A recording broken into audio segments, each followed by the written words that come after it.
Son las 7 de la mañana con 53 minutos. Hasta la Ciudad de México hago contacto con la reconocida abogada constitucionalista Ingrid Tapia para platicar de este tema que anunciaba antes de la pausa, el aborto. Y es que diputados del Movimiento de Regeneración Nacional presentaron propuestas de reforma a la Constitución y leyes secundarias para reconocer el derecho de las mujeres a abortar sin que haya sanción penal. Primero que todo, saludo a la abogada. Ingrid, muy buenos días. Emanuel, buenos días, qué gusto saludarte. Igualmente, y es un gusto que estés de nuevo en los micrófonos de Telereportaje. No, agradecida soy yo, te lo agradezco mucho, de verdad. Hoy el tema del aborto cobra de nuevo fuerza en nuestro país. El presidente de la Cámara de Diputados, Porfirio Muñoz Ledo, propuso al Pleno una reforma constitucional que garantice el derecho de las mujeres a decidir sobre su cuerpo y tener hijos o no. En el artículo 4 constitucional, el legislador de Morena plantea la inclusión de la igualdad de derechos entre hombres y mujeres e introduce el concepto de autonomía reproductiva. Y por otro lado, la diputada de Morena, Lorena Villavicencio, presentará una iniciativa para que a nivel nacional se despenalice el aborto durante las primeras 12 semanas de embarazo. Quisiera tus comentarios, por favor, Ingrid. Pues mira, es muy infortunado, es 3 veces infortunado, ¿no? Porque la verdad es que políticamente es infortunado porque contra el interés general de las mayorías, tú sabes, Emanuel, que después del infortunado fallo que hubo de la Suprema Corte cuando se despenalizó el aborto hace ya más de 10 años aquí en la Ciudad de México, antes del Distrito Federal, hubo una reacción de los estados de la Federación, incluyendo el tuyo, donde se elevó la protección de la vida a rango constitucional local. Esto es, estableció un candado de proceso legislativo, de tal manera que si alguien intentaba realizar la misma reforma que aconteció en el Distrito Federal, hoy Ciudad de México, tenía primero que reformar la Constitución de su estado. Esto es, tenía que juntar a las 2/3 partes de los diputados, más la mitad más uno de los municipios de su entidad federativa. Como para eso necesitas una verdadera mayoría, ¿no? El consentimiento de la mayoría de los representantes populares y gobernantes de tu entidad. Pues claramente en los últimos 10 años no ha pasado. ¿Por qué? Porque la mayoría de mexicanos no está de acuerdo en que se desproteja la vida desde la concepción y hasta la muerte natural de las personas. Creen la mayoría de mexicanos, que a mí me parece muy respetable, que la vida merece ser protegida desde la concepción y hasta la muerte natural. Lo que incluye no solo el aborto, sino que no se mate a los pacientes terminales, ¿no? Que existan cuidados paliativos en lugar de eutanasia, que no exista pena de muerte ni siquiera para los delincuentes, etcétera, ¿no? Este tema del aborto es un tema esencialmente local, es estadual, porque el delito de aborto es del fuero común. Y entonces es una falta de respeto gravísima en el orden de lo político que la Federación le arrebate facultades a las entidades federativas imponiéndoles una ideología distinta a la que la mayoría acepta y reconoce como correcta o debida, porque pues habla de un poder centralista, totalitario, y que impone, ¿no? Que avasalla a la Federación.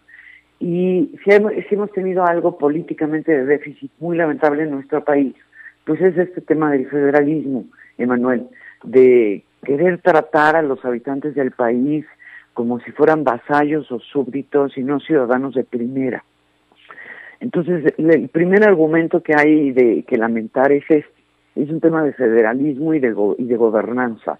Los habitantes de los estados del país, de la Unión, de la Federación, tienen derecho a informar sus leyes de acuerdo a su propia ideología, porque además no existe el derecho de abortar. No hay un solo instrumento internacional, no hay un solo pacto o tratado que diga que el aborto es un derecho. Lo que sí hay es lo contrario. O sea, lo que sí hay es instrumentos escritos por México que señalan clara y puntualmente que los gobiernos, incluido México, se comprometen a no promover el aborto como un medio de control natal por considerarlo violatorio de los derechos humanos. Ahora, Ingrid, no solo del nasciturus, sino de la mujer. Ingrid, creo que es importante porque se ha hablado mucho del derecho de las mujeres a decidir sobre su cuerpo. Mira, ese es un argumento que en el mundo serio quedó superadísimo hace, no sé, 4 o 5 décadas, ¿no? La verdad es que aquí también es lamentable que el movimiento feminista lo arrope o la coja, porque no existe ninguna evidencia científica que te diga que el nasciturus o la persona que está por nacer, pues, que esté en el vientre de su madre, es equivalente a un órgano o a una parte de su cuerpo cuando ni siquiera tiene una correspondencia de ADN, ¿no? Es una barbaridad. Y ¿sabes qué es otra de las partes verdaderamente muy lamentables? Esta ideología de género muy mexicana, ¿no? O absorbida solo por los mexicanos, que constriñe, es pobre, porque constriñe la lucha de las mujeres, la que hemos dado y tenemos que seguir dando las mujeres en todo el país por nuestra igualdad, a un tema de derechos sexuales y reproductivos como si las mujeres solo tuviéramos eso. Las mujeres vivimos enormes rezagos en educación, tenemos un techo de cristal laboral que nos impide llegar a los cargos de dirección en la iniciativa privada y en el sector público, tenemos problemas gravísimos de violencia por feminicidio, tenemos todo tipo de violencia y maltrato se endereza contra los niños, los ancianos y las mujeres de este país. Y limitar la defensa de las mujeres a un tema de derechos sexuales y reproductivos verdaderamente es ofensivo, es una ridiculez, es terrible. Y la tercera parte más grave, que es lo que yo creo nos enoja a todos o a la mayoría de mexicanos de este país, es el hecho de transgredir, de afectar a la familia como una institución. Porque en un país pobre y corrupto como el nuestro, Manuel, la familia es el único tejido de soporte que tenemos la mayoría de personas.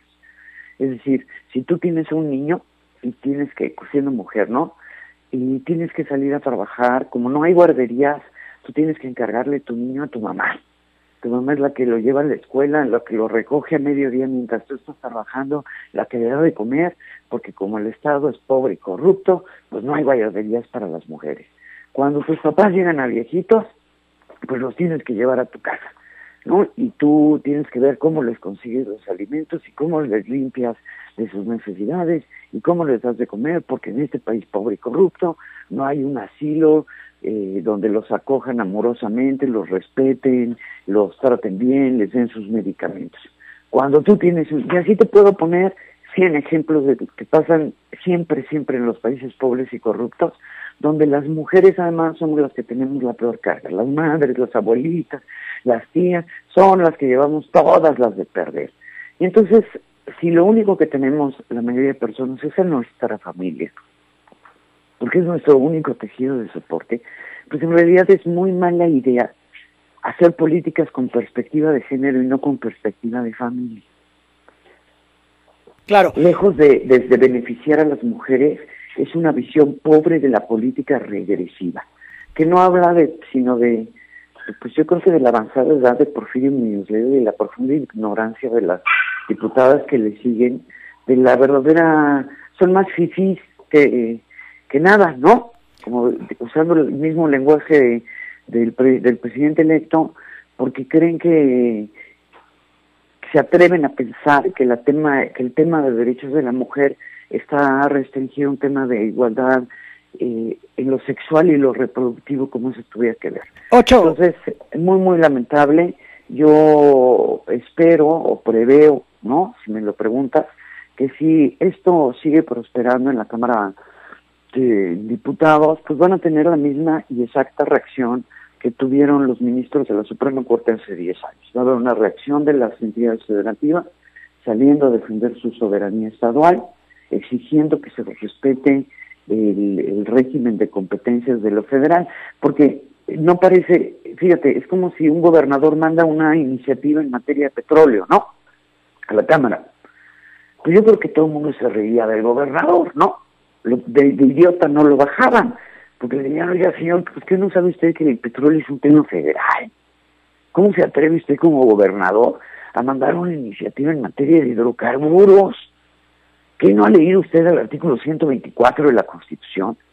Pues en la misma lógica se le puede reputar al presidente o a un diputado o a un senador de la República que venga a meterse en un tema que le corresponde esencialmente, porque así lo dice la Constitución, al Estado de cada entidad federativa. Estamos platicando con la abogada constitucionalista Ingrid Tapia, son las 8 de la mañana con 3 minutos, Ingrid, pero hay una realidad y es la mayoría que tiene Morena en las cámaras y en los estados, en general en la mayoría de los estados.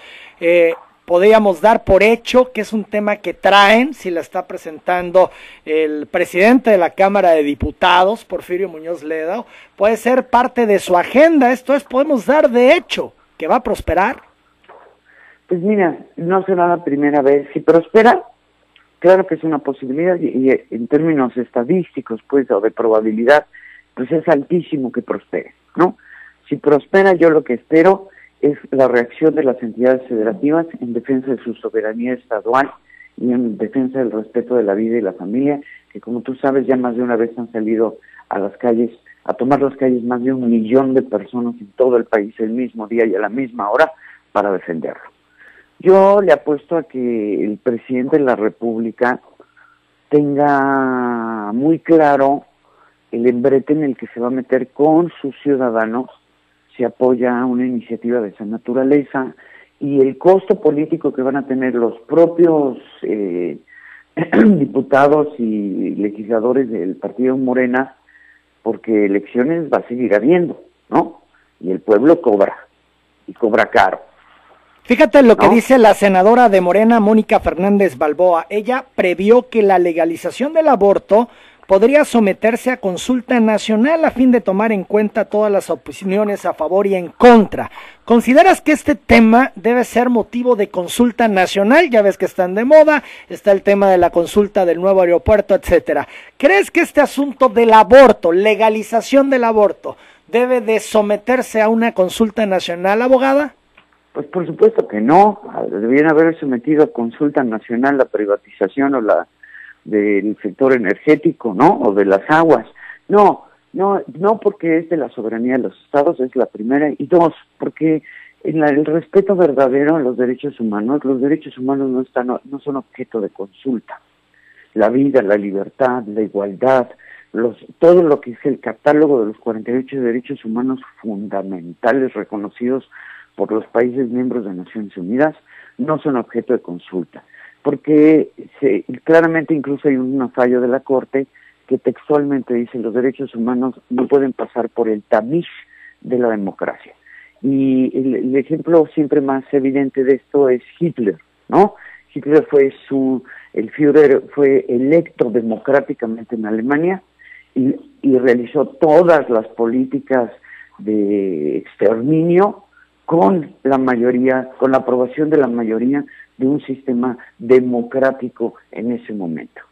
Y eso no lo justifica, ¿no?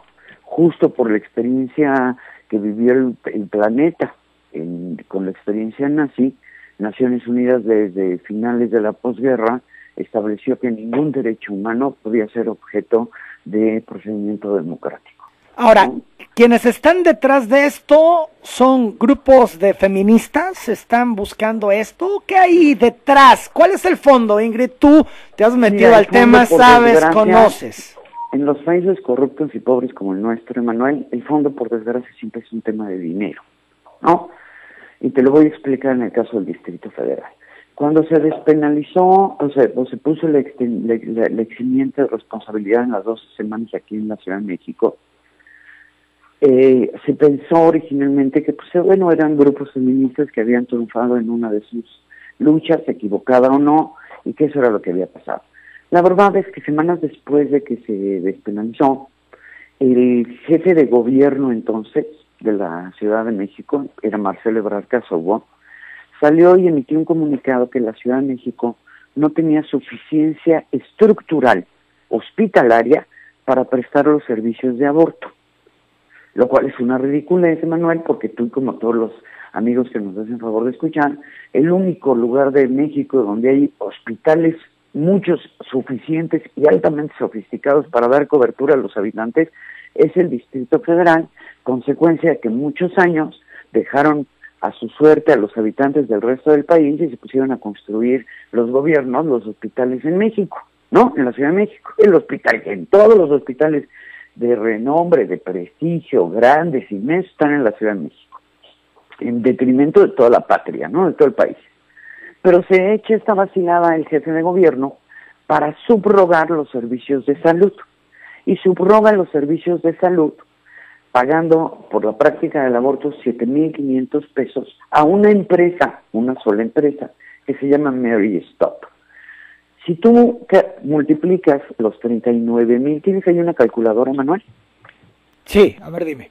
Hazme el favor, multiplica a 7,500 pesos por 39,000.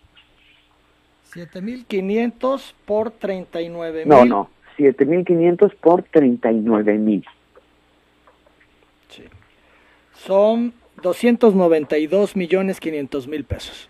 Eso es lo que le da la empresa anualmente en la Ciudad de México a esa empresa para que practique abortos en la Ciudad de México. Eso lo hizo Marcelo Ebrard.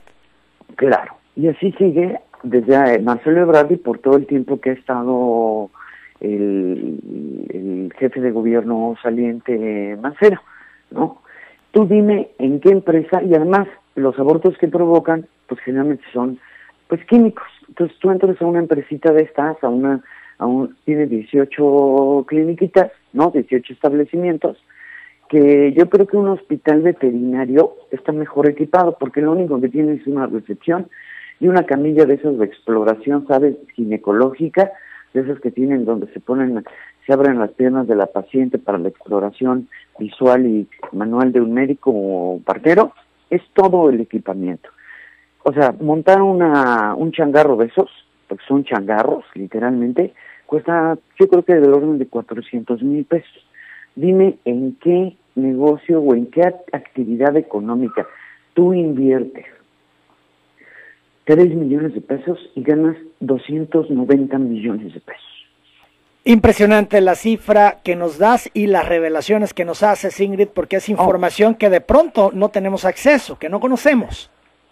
Imagínate, con esos 290 millones, pues eres capaz de comprar todas las voluntades, pagar todo el cabildeo que se te ocurra, imprimir todos los libros que se te antoje, porque la verdad es que la industria del aborto es una industria y es un negocio, como alguna vez fue en Tabasco antes del gobernador, que hoy tienen el asunto de vender niños, de verdad, de embarazar a mujeres y que entregaran a los niños para que se los llevaran fuera del territorio nacional, siendo único, solo aceptado en 3 países que son Ucrania, la India y México.